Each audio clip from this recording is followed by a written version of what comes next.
Bohemia Interactive Simulations and Rheinmetall AG have partnered to enhance defense simulation technologies. I love simulation because obviously this collaboration is going to develop some big virtual training systems. Training is fantastic, combining realistic environments with advanced military equipment. Integrating high-end simulation hardware with Rheinmetall systems could, though, encounter compatibility challenges, right? Especially when they're scaling. I mean, the partnership itself is aiming to deliver more immersive and effective military training solutions. I'm personally excited about this. It's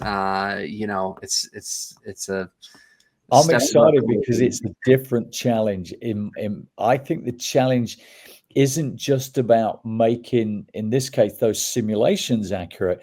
It's about ensuring compatibility between Bohemia's virtual testing environments and then Rheinmetall's hardware during scaling.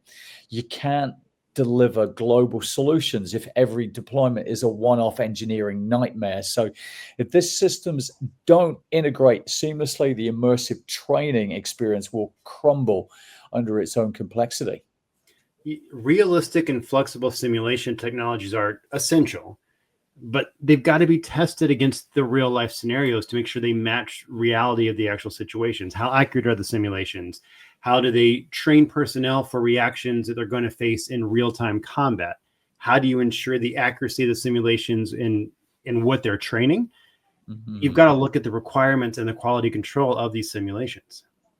Right. Yeah, it's nice to get into kind of the weeds about the accuracy and real life training, reactions. Good stuff, really good stuff. But let me just remind you for a moment, if the fancy simulations cannot actually react, communicate with Rheinmetall's hardware, it doesn't matter how accurate they are. Imagine, you've got a flight simulator where the cockpit controls don't sync with the visuals. That's not training. It's a tech headache. So compatibility is the foundation here for me. If the two systems don't talk to each other in the first place properly, everything else falls apart.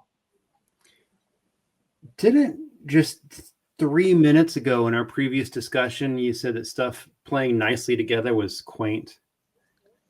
So, yeah, that was in orbit. This is different. Okay, so it's different because it's down to Earth now instead. Yeah. Okay. Because it's just training. Is that what it is? Yeah, it is really. I'm going to stick with a simulation. You've got to validate your simulation product. The product here is those training simulations. So you've got to make sure that these things are training real world situations so that the product that's got to play nice with everything can also be used correctly. I think we're going to come together on the solution, though.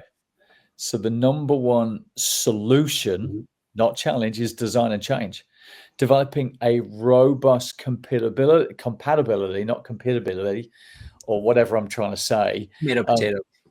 Yeah, exactly. It's all about kind of getting that framework together between the Bohemia's virtual environments and then Rheinmetall systems. So creating that feedback loop during design to validate your integration points early on and avoid any kind of costly retrofits. And then we're off into the real world. Not that design, change, simulation, twin, all that testing, digital fluffy stuff. Really get into manufacturing operations where it really makes sense.